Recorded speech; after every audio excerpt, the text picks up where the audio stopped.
누가복음 14장 25절에서 35절까지 말씀 찾으신 줄 알고 제가 봉독해 드리도록 하겠습니다.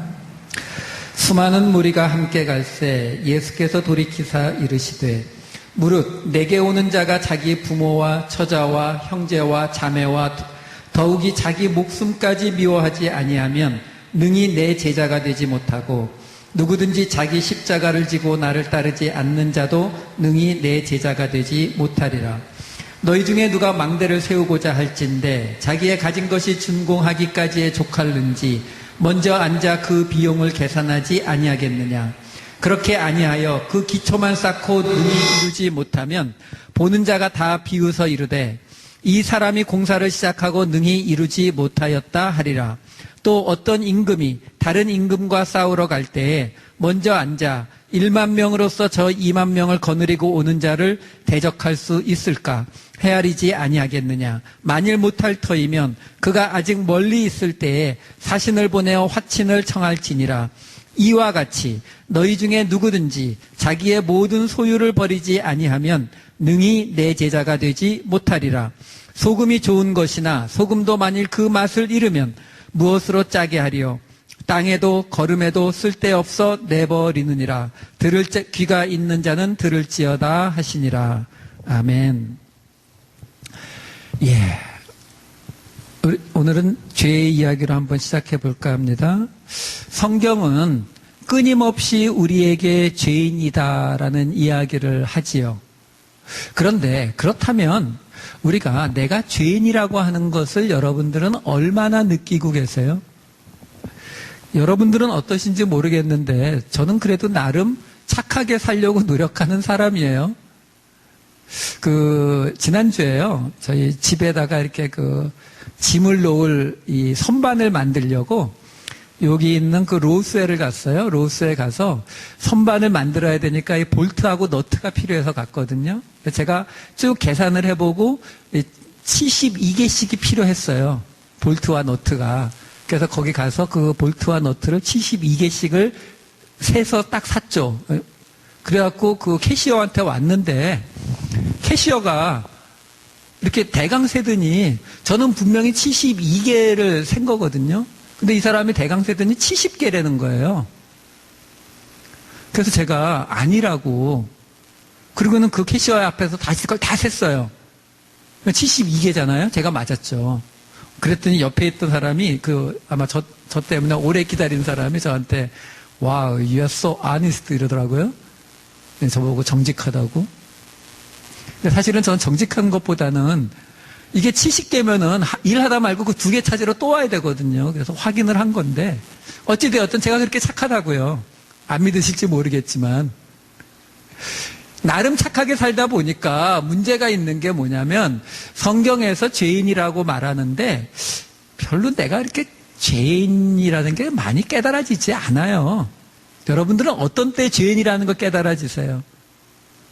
이렇게 음식 먹다가 새우 딱 보이는데 앞에 앉은 사람 몰래 새우 홀랑 꺼내 먹을 때 그런 거 느끼세요? 그런 건 아니잖아요. 저는 주로 제가 죄인이라고 하는 것을 어떤 때 느끼냐면 성경 말씀을 보다가 많이 느껴요. 성경 말씀을 읽어가다가 설교 준비를 위해서 또는 개인 묵상을 위해서 성경 말씀을 읽어가다가 그냥 이렇게 쭉 나가면서 이런 뜻이로구나 하고 쭉 이해하면서 넘어가거든요. 근데 가끔 하나님께서 은혜를 주셔서 어느 순간에 이게 이런 뜻 맞나? 라는 생각이 들 때가 있어요. 그래서 그 말씀을 계속 묵상을 하고 계속 기도를 하다 보면은 깨달아지는 게 있죠. 이게 또 내가 내 생각으로 하나님의 뜻을 멋대로 판단했구나라는 거죠. 왜? 깊이 묵상해 보면 하나님 앞에 기도해 보면 실제로 거기에서 나온 하나님의 뜻은 다른 거였는데 죄인인 저는 자꾸 내 생각으로 그 하나님의 말씀을 판단하게 되더라는 거죠. 오늘 이 말씀도 저에게 그렇게 주셨던 말씀이에요. 오늘 이 말씀의 내용은 사실 굉장히 단순합니다. 예수님께서 지금 뭐라고 얘기하시냐면 내 제자가 되라라고 말씀하시는 거예요. 근데 예수님의 제자가 되기 위해서 해야 되는 게 뭐냐면 부모, 자식, 처자, 형제, 자매 다 미워하고 자기 목숨까지 미워해라. 그리고 자기 십자가를 지어라. 그리고 내가 가진 모든 것 다 버리고 나를 따라와라. 이 세 가지를 이야기하세요. 예수님이 굉장히 강조하고 계시는 거예요. 오늘 본문에도 보면은 이 같은 이야기를 예수님이 3번을 거듭하십니다. 똑같은 말을 능히 내 제자가 되지 못하리라. 능히 내 제자가 되지 못하리라. 능히 내 제자가 되지 못하리라. 이 같은 말을 3번씩 하고 있다라는 사실이에요. 그러면 그렇구나. 예수님의 제자가 되려면 우리가 뭔가 헌신해야 되는 거 맞잖아요. 뭔가 우리가 가진 것들을 하나님 앞에 내려놔야 되는 건 맞으니까. 그런가 보다. 근데 하나 걸리는 게 있었어요. 예수님이 지금 이 3번, 능히 내 제자가 되지 못하리라라는 말을 3번을 거듭하시는데 그 중간에 2개의 짤막한 비유를 집어넣고 있다는 사실이에요. 그 짤막한 비유 2가지가 어떤 내용이에요? 하나는 망대를 세우려면 지금 우리식으로 말하면 예산 미리 다 짜보고 그 망대 끝까지 다 세울 수 있을 완성시킬 예산 다 있는지 확인 안 하고 망대 세웠다가는 세우다가 중간에 돈 없어서 그만두게 되면 얼마나 창피한 일이냐라는 거 하나 하고, 또 하나는 어떤 임금이 다른 나라 임금과 전쟁을 하려고 하는데 내가 10,000명 데리고 가는데 상대방이 20,000명 데리고 온다면 내가 이거 이길 수 있을지 없을지 계산해보고 못 이길 것 같으면 빨리 가서 싸우지 말고 화친을 청하는 게 낫지 않겠느냐라는 2가지 비유를 예수님이 들고 계시다는 거예요. 처음에 읽을 때는 그냥 그런 생각 들었어요. 그렇지. 예수님을 따라간다고 하는 건 쉬운 일이 아니고 우리가 그 예수님의 그 믿음의 길을 끝까지 우리가 달려갈 수 있을지 없을지 우리가 잘 모르니까. 그렇죠? 그러니까 우리가 가야 되는 이 신앙의 길, 믿음의 길은 너무나 힘들고 어려운 길일 테니까 그 길에 대해서 정말 가볍게 생각하지 않고 단순히 교회에 와서 예배드리고 헌금하고 이걸로 갈 수 있는 것이 아니라 훨씬 더 어려울 것이라는 것을 미리 생각하고 끝까지 내가 이 길을 달려가겠습니다라고 고백을 해야 예수님의 제자가 되는 게 맞지, 이렇게 생각했어요. 근데 과연 그럴까요? 예수님의 제자들이 어땠는지가 떠올랐어요. 예수님의 제자들이 가진 것을 다 버리고 예수님을 따라갔던 거 맞아요?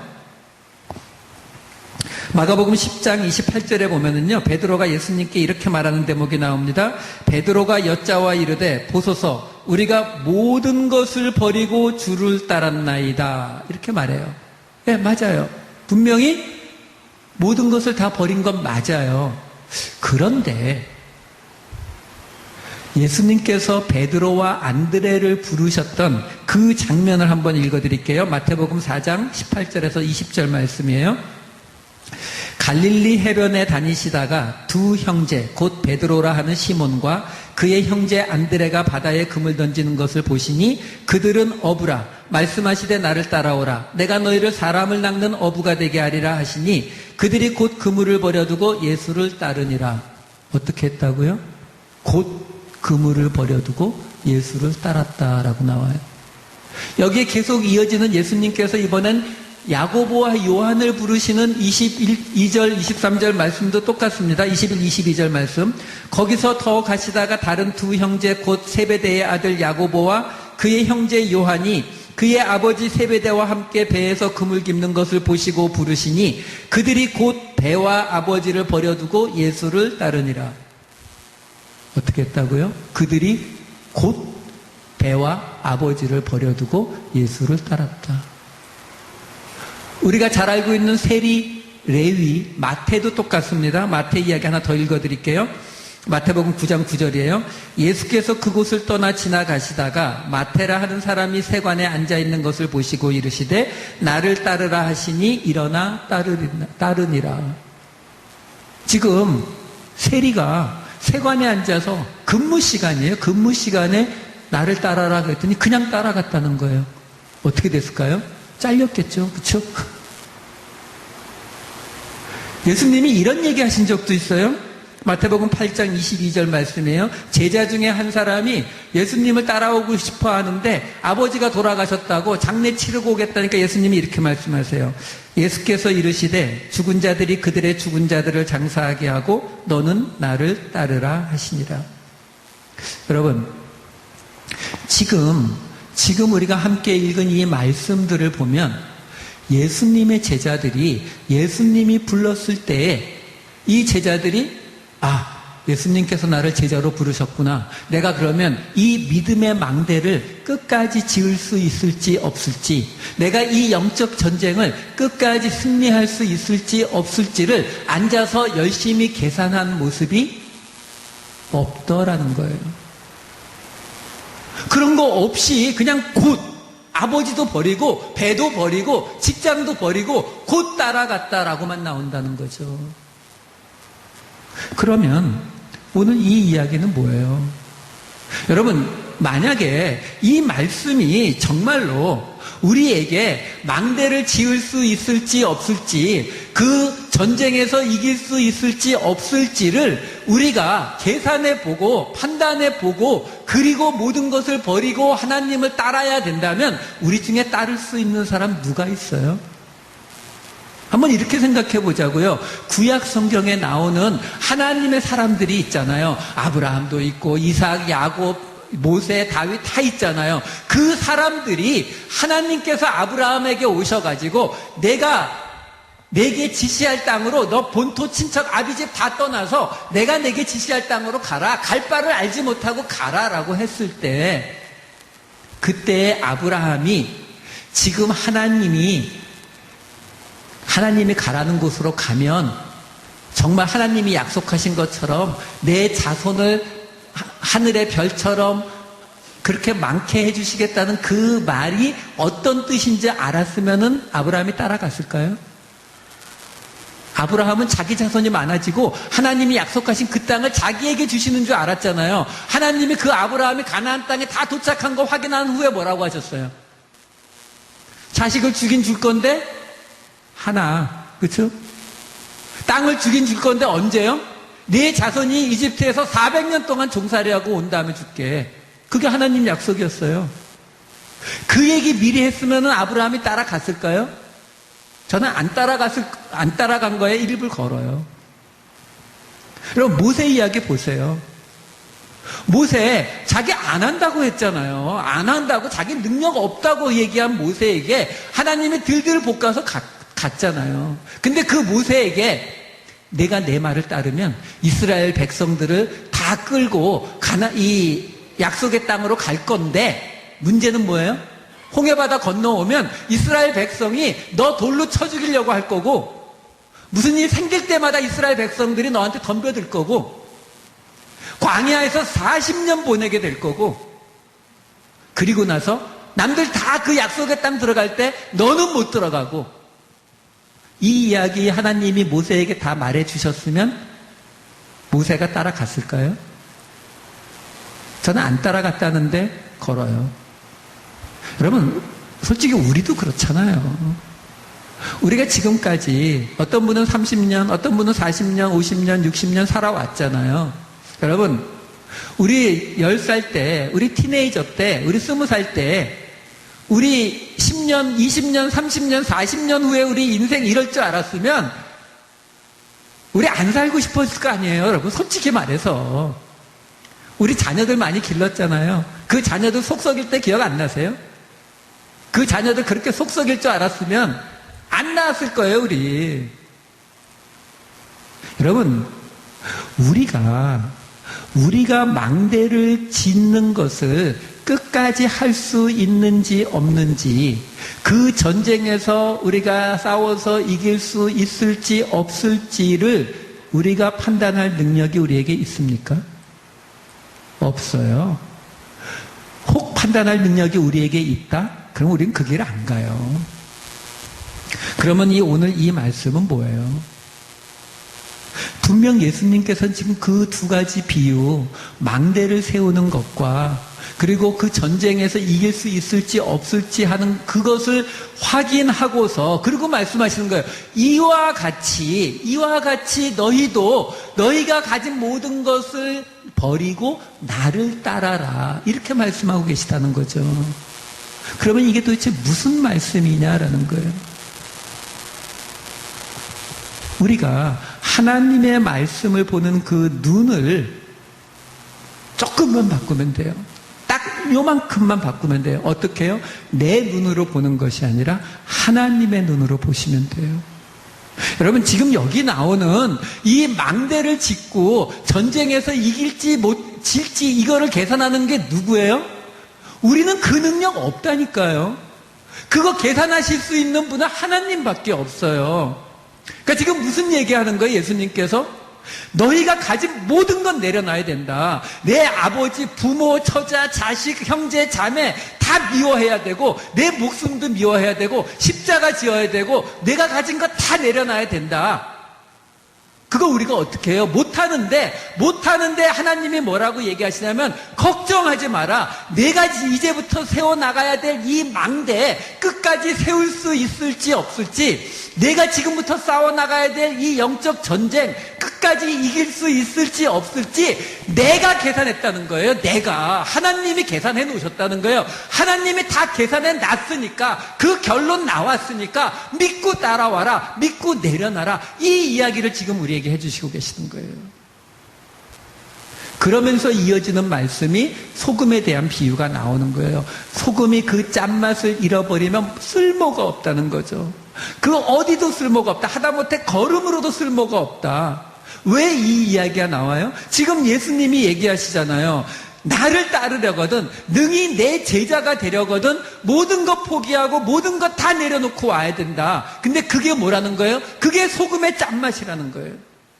예수를 믿는 사람에게 있어서 이 모든 것을 내려놓는 거, 이 가족들을 미워하는 거, 내 목숨을 미워하는 거, 자기 십자가를 지는 거, 이거는 우리가 해도 되고 안 해도 되는 것이 아니라 예수를 믿는 사람의 가장 근본적인 본질이라는 거예요. 소금의 맛 같은 거라는 거예요. 우리에게서 이게 없으면 우리는 쓰레기도 안 되고 걸음도 안 된다는 거예요. 아무것도 안 된다라는 거예요.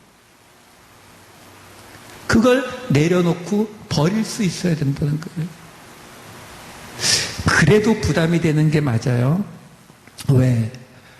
다른 것도 아니고 첫 번째 나오는 말씀이 뭐냐면 부모, 형제, 처자, 자녀 다 미워하래요. 이게 말이 돼요? 아니, 성경에서 예수님이 원수도 사랑하라고 했는데. 그래서 뒤져봤어요. 이럴 때 원어를 뒤지면은 해답이 나올 때가 많거든요.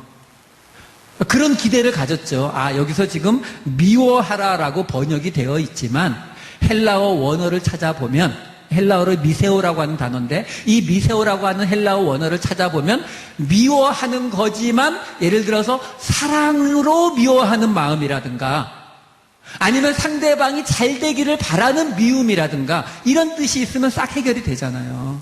그렇죠? 그 찾아봤어요? 헬라어 미세오라고 하는 게 어떤 뜻인가 찾아봤더니 어떤 뜻이 나오냐면 미워하다, 계속 미워하다, 계속 증오하다, 이 뜻밖에 없어요. 그럼 이게 도대체 무슨 뜻이냐는 거예요. 우리가 우리 부모, 형제, 자매 다 미워하라는 게 진짜 하나님의 뜻이 맞냐라는 거죠. 그렇지는 않을 거 아니에요. 힌트가 어디 있어요? 그 다음에 따라 나오는 말, 내 목숨도 미워하래요. 여러분, 이게 되나요? 동물도 자기 목숨은 아낍니다. 그러면 여기서 목숨을 미워하라는 이야기는 그럼 예수 믿으면 자살하라는 이야기는 아니잖아요. 그러면 여기서 나오는 이 목숨을 미워한다, 형제, 자매, 부모를 미워한다라고 할 때 이 의미는 다른 의미가 숨어 있다라는 거죠. 여러분, 우리가 지금 여기서 말하고 있는 이 두 가지, 가족을 미워하고 목숨을 미워한다는 게 뭐예요? 우리 인간이 가지고 있는 가장 본능적인 기본이에요. 웬만큼 못된 사람도 자기 부모, 자기 자식, 자기 형제는 사랑하거든요. 아무리 못되고 아무리 나쁜 사람도요, 자기 목숨은 사랑한다고요. 근데 그걸 미워하라고 하시는 거예요. 이 말씀을 하신 이유를 우리가 정확히 알려면 그 앞에 있었던 이야기들을 조금 보면 돼요. 오늘 이 본문의 앞에 어떤 이야기가 있었냐면 어떤 사람이 큰 잔치를 베풀었는데 그 잔치에 초대된 사람들이 오지 않으니까 그 자리에 대신 누구를 데려오라고 이야기하냐면 이렇게 이야기합니다. 이렇게 이야기해요. 빨리 시내의 거리와 골목으로 나가서 가난한 자들과 몸 불편한 자들과 맹인들과 저는 자들을 데려오라 하니라. 이렇게 나와요. 그러니까 잔치에 사람들이 안 오니까 이 가난한 자, 몸 불편한 자, 장애자죠. 그리고 저는 자, 맹인 이 사람들 데리고 오라고 해요. 그 바로 앞에 있는 이야기도 비슷해요. 그 앞에 있는 이야기는 우리가 잔치에 사람을 초대할 때는 그 잔치를 내게서 얻어먹고서 나중에 나한테 보답할 수 있는 사람한테 먹이지 말고 보답하지 못하는 사람에게 먹여야 나한테 상이 있다라고 이야기하면서 뭐라고 이야기하냐면 그 앞에서도 똑같은 이야기를 합니다. 뭐라고 나오냐면 차라리 가난한 자들과 몸 불편한 자들과 저는 자들과 맹인들을 청하라. 그 앞에는 또 무슨 이야기가 나오냐면 잔치에 초대받아 갔을 때에는 높은 자리에 가지 말고 낮은 자리에 앉아라.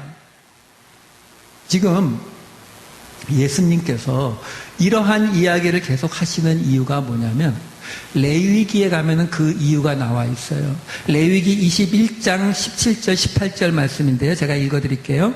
아론에게 말하여 이르라. 누구든지 너의 자손 중 대대로 육체에 흠이 있는 자는 그 하나님의 음식을 드리려고 가까이 오지 못할 것이니라. 누구든지 흠이 있는 자는 가까이 하지 못할지니 곧 맹인이나 다리 저는 자나 코가 불완전한 자나 지체가 더한 자나. 계속 이어지거든요. 이게 무슨 말을 하고 있는 거예요 지금? 여러분 이 앞에서 지금 예수님이 그 잔치에 초대하라라고 말하고 있는 이 사람들, 몸이 불편한 자, 맹인, 다리 저는 자, 이 사람들이 함께 식사할 수 있는 사람이 아니에요.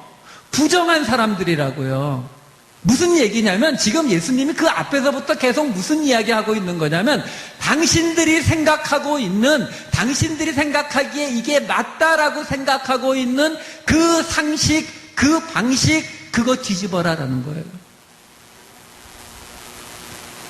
가장 기본적인 가족을 사랑하는 것도 미워할 수 있다라고 생각하라는 거예요. 내 목숨을 사랑하는 것도 미워할 수 있다라고 생각하라는 거예요. 우리가 이 목숨을 미워하는 경우는 우리가 기독교 역사에 많이 보잖아요. 어떤 경우예요?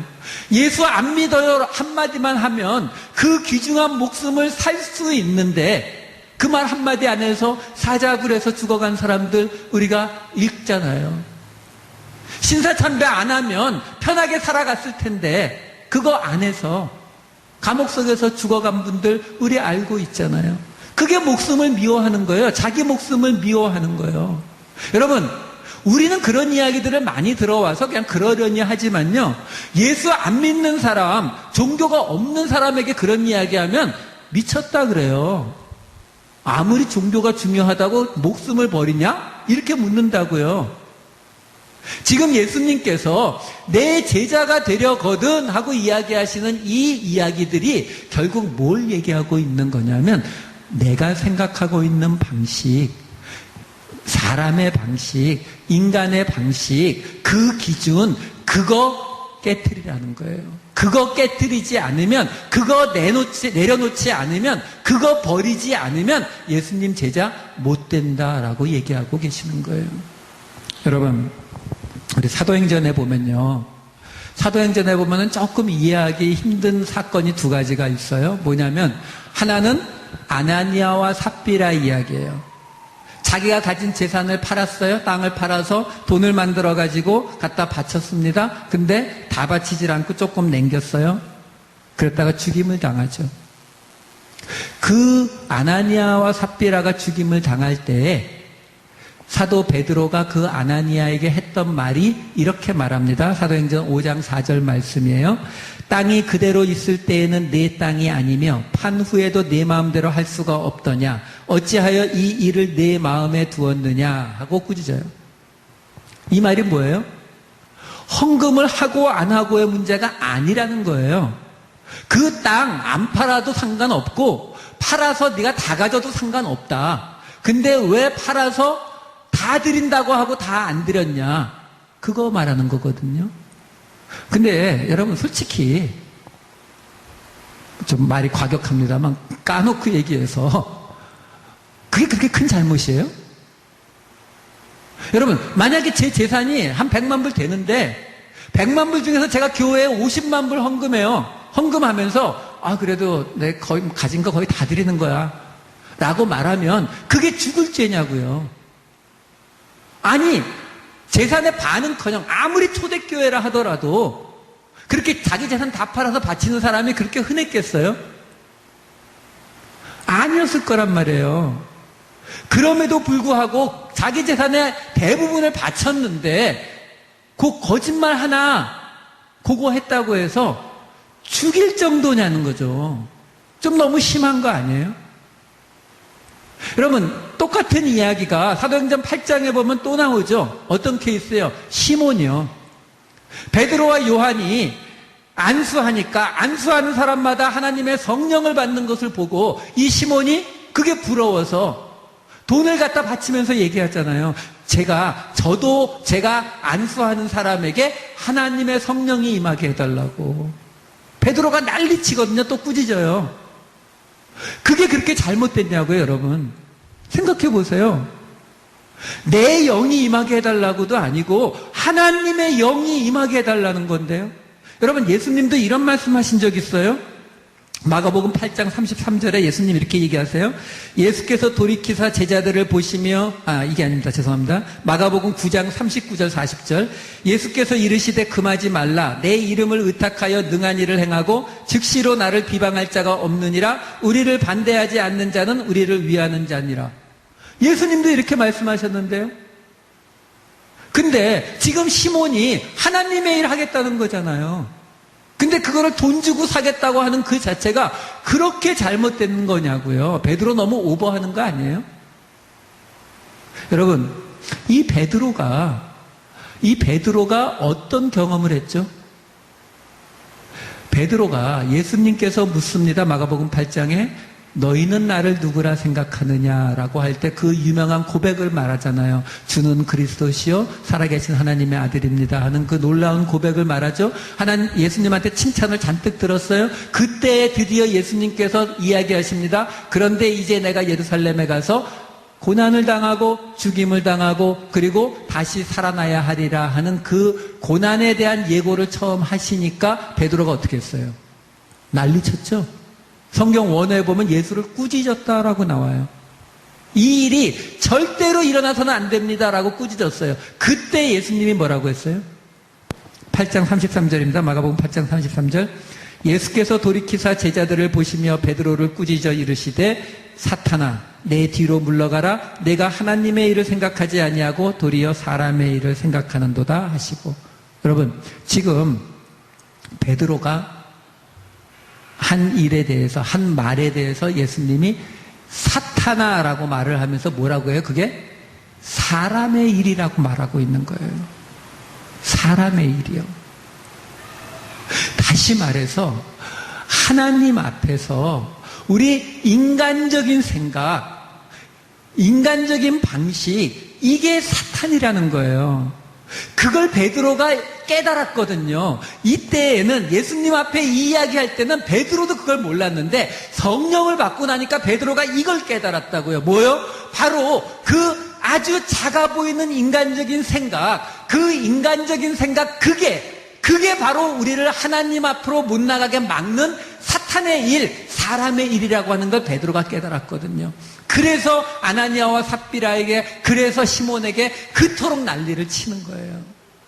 여러분, 우리가 복음서를 읽게 되면 그 복음서에 나오는 예수님의 기적, 죽은 자를 살리고 바다 위를 걷고 오병이어를 하고 이런 엄청난 일들에 자꾸 우리가 눈을 뺏기는데 실제로 횟수로 보면은요, 예수님께서 이 땅에 오셔서 행한 복음서의 내용 가운데에서 가장 많이 등장하는 게 뭐예요? 바로 바리새인들, 대제사장들, 서기관들하고 말싸움 하신 거예요. 그게 가장 많이 횟수로 등장한다고요. 왜요? 그게 가장 중요한 부분인 거거든요. 구약의 율법의 시대에서 예수 그리스도 복음의 시대로 넘어가기 위해서 우리가 필히 놓고 가야 되는 게 뭐냐면 바로 내 생각, 내 방식, 인간적인 생각, 사람의 일, 이걸 내려놔야만 복음으로 넘어갈 수가 있는 거거든요. 그걸 내려놓으라고 지금 예수님께서 이야기하시면서, 그런데 그걸 우리가 못 내려놓으니까 뭐라고 얘기하시냐면, 걱정하지 마라. 그거 내려놔도 된다. 왜 된다는 거예요? 하나님이 계산 다 하셨다라는 거예요. 여러분, 우리가 하나님에 대해서 너무 단순화시켜요. 하나님을 너무 간단하게 생각한다고요.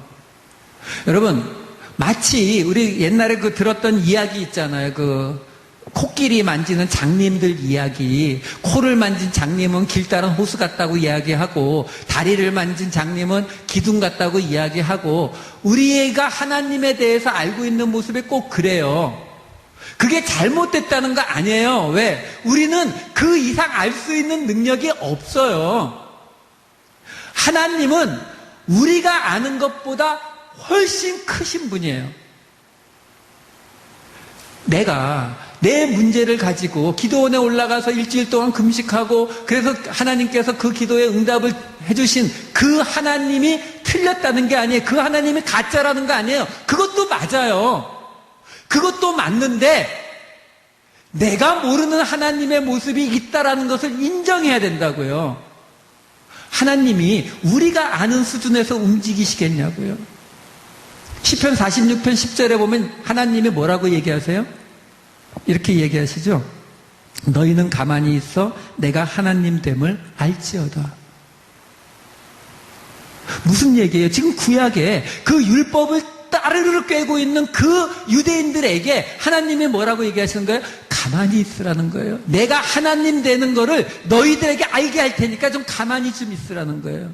여러분, 하나님에 대해서 아시는 거, 그거부터 내려놓으셔야 돼요. 여러분, 우리가 지금 신앙생활 이제 처음 예수 믿는 그 수준 아니잖아요. 우리 이미 예수 오랫동안 믿어왔잖아요. 우리가 그동안 하나님의 말씀에 대해서 우리가 내려놔야 되는 것, 우리가 당장 내 주머니 다 털지는 못하지만 하나님 앞에 그러한 것들을 내려놔야 된다는 거 우리가 다 배워서 알고 있단 말이에요. 근데 이제 예수님이 요구하시는 거는 거기에서 더 나가셔서 뭘 요구하시는 거냐면, 내가 알고 있는 하나님에 대한 거 내려놓으라는 거예요.